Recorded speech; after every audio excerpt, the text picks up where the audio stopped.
of other bits. Now, when I first started looking at this, there wasn't much.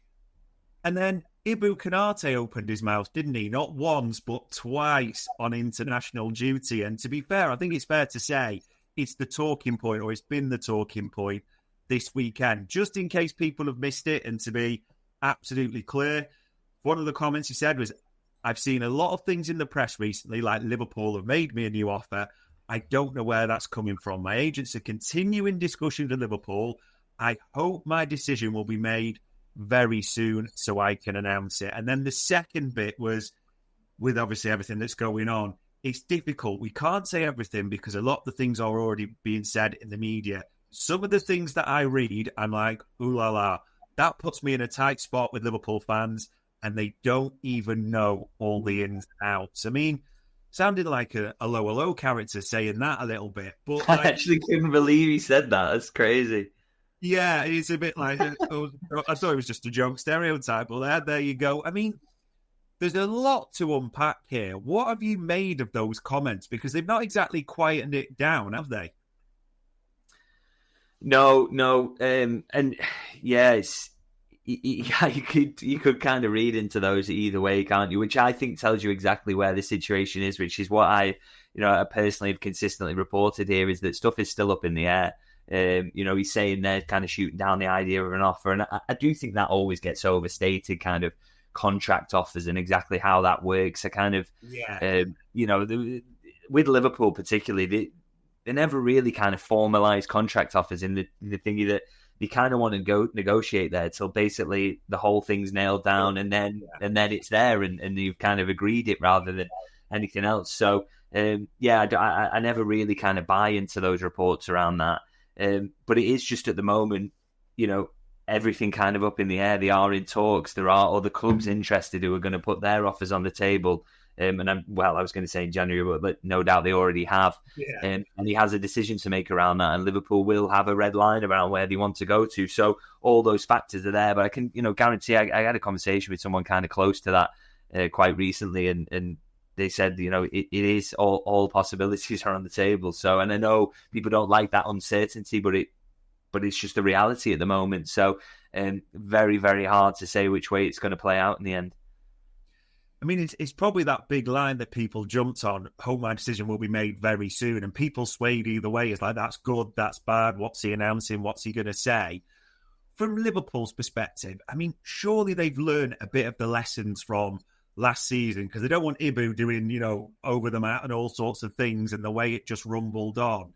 Do you think it is going to be for Liverpool very soon? Is it like, will they draw a line like we need to know by January for planning, or will they let this rumble on further? I don't think they'll be too fussed, just on the basis that, the way they'll operate is that they will be doing due diligence on all the players who could potentially replace him, getting in touch with their agents, getting a kind of feel for what they would demand, what it would take to get them out of the clubs, so that they're prepared for it. Because, you can't kind of put yourself in a situation where you say to the player, well, it's got to be decided by this time, because players like to drag it out, particularly if they're going to leave on a free. For Trent, it suited him to have Liverpool and Real Madrid battling each other to put the best contract on the table for as long as humanly possible. So, players don't like to be kind of put in a corner. So, all that's kind of going on in the background, and we'll just have to kind of wait and see. I don't think Liverpool will kind of put a deadline on it. All they can do is keep an eye on the centre halves that are out there who could potentially replace Konate, excuse me, if they need to do it. Yeah. They'll be looking, they'll have things lined up, and it'll just be that final decision. We'll see if we get anything by January. In terms of other contracts, because they're starting to bubble, they really came to the surface a bit more this week. We had Lewis Steele, colleague of yours, mentioning that, talks for potential deals for McAllister, Gravenberch and Szoboslai. And then Romano mentioning yesterday that Liverpool have offered a new deal to Dominic Szoboslai. I mean, everyone wants Szoboslai tied down because he's world class. He's been our player of the season so far, so that's good. There's talks of Gravenberch as well, has been mentioned by Romano. Weirdly, Lewis mentioned, Alexis McAllister, but there's nothing solid on that. You are hoping at least, maybe it's best to say, a couple of these get tied down soon as well. Yeah, definitely. Yeah, it's interesting. It's quieter on McAllister, and that kind of noise about him going to Spain just bubbles up in the background quite consistently, doesn't it? So that's an interesting one to kind of keep an eye on. But a lot more kind of positive noises on Szoboslai and Gravenberch, and I think positive with them. I think they seem comfortable and will be happy to sign up. I think Liverpool very keen to kind of recognise how important both are. So yeah, hopefully. And I guess they're both in that period now where, Liverpool don't want to end up in a situation where they get to 2 years with either. Yeah. So this is a key period. This is how you avoid it, is by getting it wrapped up now. And so hopefully they are able to. And the noises are undoubtedly positive. Gravenberch, for me, and this is speaking to people close to him, has always seemed keen to sign up. I think Szoboszlai seems happy as well. So, hopefully a case of when, not if, with both of them.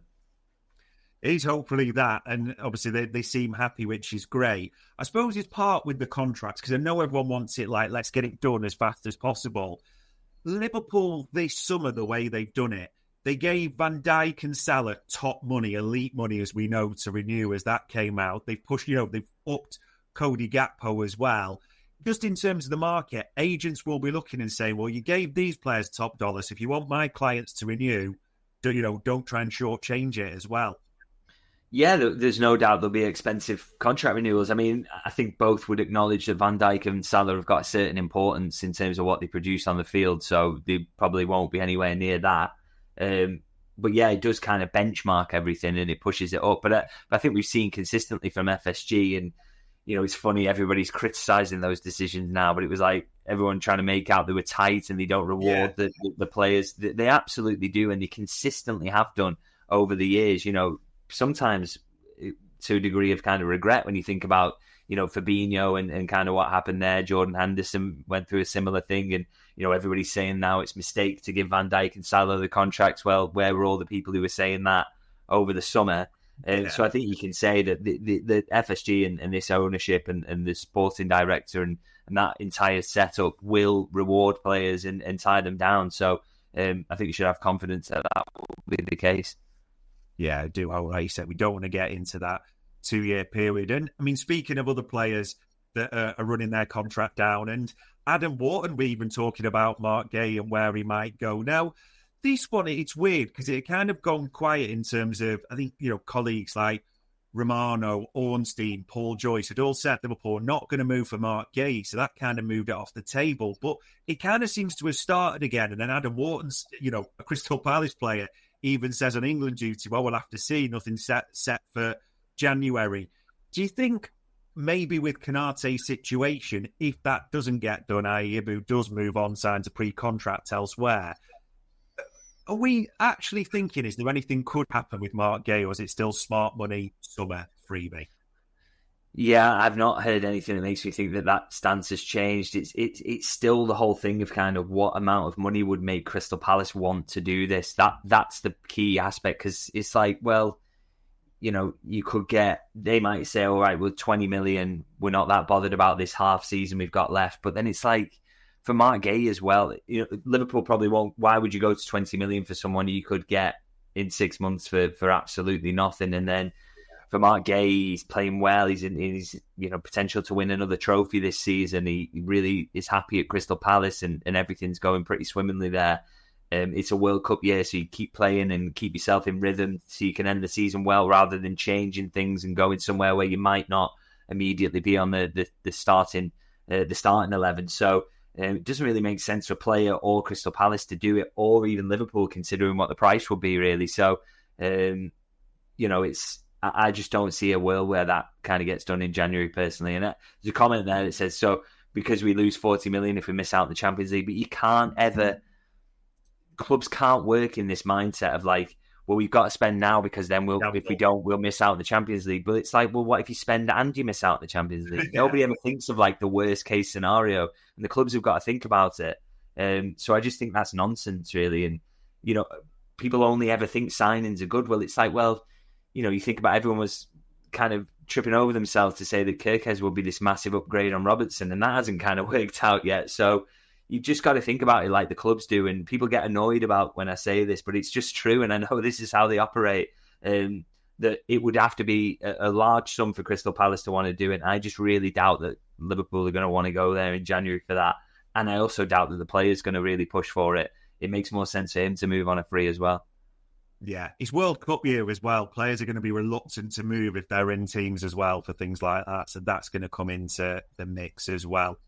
I suppose this is a story that, again, just accelerated midweek. Antoine Semenyo just seems to be almost a hot link. There's various accounts, but it's more important to say we're talking big outlets because Sky Sports had it at Liverpool and monitoring him and other clubs. And more importantly, I'm not going to try and pronounce his name here, but Bournemouth's general manager did talk about, in his words, an opportunity to win. He mentioned Real Madrid, but he also mentioned, I mean, look at this for a quote. When a club like Real Madrid, Liverpool, PSG come in and they're competing for Champions League positions, who are we to say, no, you can't go. You can't fulfill your dreams. I mean, let's be honest. That's not going to quiet it, is it, really? That's just that's petrol on the fire. Yeah, but he's just speaking kind of generally, isn't he? Again, I'm not sure. It'd be interesting to kind of see what his clause is, really. I mean, that will decide everything. If it's really reasonable in January, Liverpool may just take a look and say, well, this is an opportunity we can't miss in the same way that the Gakpo one was an opportunity we can't miss. And I like drawing the parallels there because I just think like it was the last thing that Liverpool needed at the moment to sign Gakpo. But it was like, well, it wasn't a signing for then. It was a signing, well, we can only get him at this price in this moment. Let's not wait. And because there are other clubs sniffing around. And if Semenyo is cheap or cheaper than he would be, and they think he ticks all the boxes, then, maybe there's something there. Because Bournemouth seem like they would be willing sellers in January as well, from judging from those kind of quotes, really. So it's all that's got to come together. But I am a little bit kind of sceptical about him as a signing, just on the basis of, and I must say this is not insight, this is just my opinion. But I am kind of sceptical about it, just because I've still got kind of suspicions over his his shooting, and he's on a bit of a hot run in terms of it's just hitting the back of the net at the moment. Yeah. When he comes out of that, is he as valuable? Maybe Liverpool see him as he can get a few goals. If we can up his shot selection and make him better in that, it'll be really, really good for us. And also, he does everything else, which is like he wins aerial duels, he runs his socks off. He's like absolutely brilliant in terms of the defensive aspects of the game. And they've definitely lost that a little bit down the left-hand side. So maybe that's why they would see him as an opportunity. But his attacking numbers for me are not like absolutely, wow, this guy is elite, really. So I'll be really interested to see if anything comes of that. But it would have to be because they see that opportunity rather than I think they think that it would fix anything in January. I just think it's got a lot in common with the Gakpo signing, maybe if it were to come off. Yeah, because you would be asking if we're spending 65, 70, whatever it's going to take to free Antoine Semenyo and bring him here. Why isn't that going on a defender, a DM, something like that, which is more needed at the moment? So we'll see on that one. In terms of January developments the other way, this is a little bit quiet. Are we expecting anything? I mean, Harvey Elliott might be kind of hokey-cokey in your fancy, possibly coming back to go out again. But there is question marks still of like Guehi is being linked away. Joe Gomez is not playing any minutes at all. Do you think there is potential departures at all in January? It all depends about the market being there for them. I think with kind of Joe Gomez is a good example in that, if a really good opportunity for him comes up, then he would probably be keen to go for it because he's not playing much at the moment. But again, then that brings in things for Liverpool of kind of, well, what do we do about replacement? And of course, it kind of softened things. If they were to get a decent fee for Gomez in January, then maybe you start thinking differently about the Guehi situation. That's where things will kind of change. If they can kind of do almost a swap there in what they're getting, maybe they would think about it a little bit differently. But again, obviously then the players' wishes comes into it, Crystal Palace, what they think. So that's, the stuff that kind of leans against it. But, I don't think they would let anyone go like a Gomez if they weren't able to replace them at the time. I think they would just say, come on, stick with us till the end of the season. And similarly with Chiesa, who has kind of took on more importance than maybe anyone kind of expected this season. So, Harvey Elliott, it's a strange one. Does he get in the team a little bit more when they get the other side of the international break? It's a really interesting situation, and whether that one ends up rolling on till the end of the season, I'm sure there will be talks ongoing there about whether that needs to be just nipped in the bud because they're not going to sign him now. Maybe we will see movement on that in January. Yeah, it will be interesting to see if there's anything the other way. And then the only other story, which I suppose he kind of links to McAllister and what we've discussed there, and it's one maybe for the summer rather than right now, but links continue over a summer move for Adam Wharton. You've seen links to, Belabor, Elliot Anderson keeps getting mentioned. I think he's obviously jumping ahead, but with the situation as it is now, question marks around McAllister, you feel that I think Liverpool need one anyway, personally, but they're going to be in the market for a midfielder, maybe a DM type as well. Yeah, this is the thing with the Wharton one. It feels just inextricably linked to McAllister's situation to me at the moment, and the fact he's not, we're not hearing anything about a contract at the moment. The suggestions of interest in him.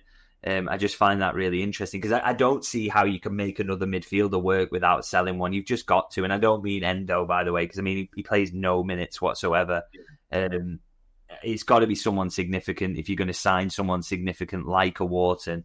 I do have little concerns over him in that he does pick up injuries consistently, and I don't think he's the out-and-out defensive midfielder that people think he is. His defensive numbers just aren't really there at all. So you're still going to see Gravenberch as your dedicated six, and I know people don't like that. So people need to kind of have that little conversation, I think. But there's definite interest in Wharton there, and it's just whether they follow up on it or not, because I'm sure there are other clubs there as well. Yeah, he will be popular, especially after the World Cup. That price tag may well rise. We'll see if anything comes later on with that. I suppose the last bit on transfers and contract talk, you've always been big on this, haven't you? That we use the word churn a lot. Churn isn't a good thing, really, isn't it? Probably maybe Liverpool are feeling that, aside from many things that go into the mix, but part of it being linked to the amount of turnover, churn, however you want to put it, this summer. Yes, it's absolutely massive, and it's kind of worrying that there's more coming down the pipeline potentially as we're talking about it. So, I do think it's a massive issue, and I think it's something that, in fairness, I think what Liverpool wanted to do this summer was to get a lot of it out of the way, and so these short-term teething problems that we're seeing, they hope that in the kind of the next couple of years that they see the benefits of that and they don't have to make real sweeping changes to the first team. But I think around that, there's still going to be potential for a lot more changes going forward in terms of, we're talking about having a squad man like a Joe Gomez there you can rely on when obviously Federico Chiesa getting your goals off the bench, players like that. There's a lot of kind of question marks over those. So you're looking at potential further change. But I think the hope is that Andy Robertson's situation, for me at the moment, he doesn't feel like someone who's going to sign a new contract. So again, you're looking at the left back. But I think the idea is that you get to this end of this season with a very settled kind of first 11. And then, of course, that there will be changes around that. But the idea is that you keep that settled first 11, and all the churn next season is maybe the kind of the backup players that are getting you're seeing changes made to. So maybe that would be less disruptive, I think, than maybe throwing a Kirkes straight into the mix, or an Isak who we've not seen the best of. Ekatike's done well, but again, he was thrown kind of straight into it. So I think that would be the idea, and hopefully that's less damaging, because I think we have seen real signs this season that when you have high turnover, it causes issues because the chemistry's never there. I do wonder about it, because people obviously say, you're right, and hoping it's less. But even though, as we keep talking about the first teamers and maybe it'll be the secondary squad, is it still right to say you wouldn't bet solid money? And I'll just name the four I'm thinking of: Alisson, McAllister, Salah, Konate. Now, that's 4 first teamers out of 11 there. Would you put solid money any of them will be at Anfield next season? It's a fair point, really. I mean, I think that's a fair point. You could say, or you could make a case for all of those. I mean, Alisson, for me, he just would not be a shock at all. I think Mamardashvili is there to become the first choice, and that is really potentially on the cards. Obviously, Salah, with the season he's having, what I would say about Salah is I've always got the sense from his side of things that he would prefer to leave on a free transfer if he was to leave. Makes more sense for him financially. I think it makes more sense it just, Liverpool would love to get a fee, I'm sure, for him, but I think it makes more sense from the players' side to stick around. So, yeah, but you could make convincing cases for all of them to kind of move on this summer. I think Liverpool will want to limit that, but then I said that about last summer, and I was proven completely wrong because they went in a new direction that we hadn't seen before. But yeah, I think they want to be careful about that next season and maybe take a little bite the bullet on a couple of them, even if they're not going to sign them to new deals. So, Salah or McAllister or whatever, maybe you just hang on a little longer than you wanted to, because you don't want another season like this, and you don't want to turn into Chelsea where you're kind of swapping out 9 or 10 players every summer, because that you can see in their performances the damage that has done. You can also see, like the last few seasons, how much we benefited from keeping a settled squad. Obviously, it took us to the league and the minimal changes with those circumstances. Probably part of, I think, why Arsenal are top so much is they only changed minimal, wasn't it? They were the only club that didn't do wholesale changes. So the evidence is there, but there are big question marks around what might happen with this. It is hard to predict so much.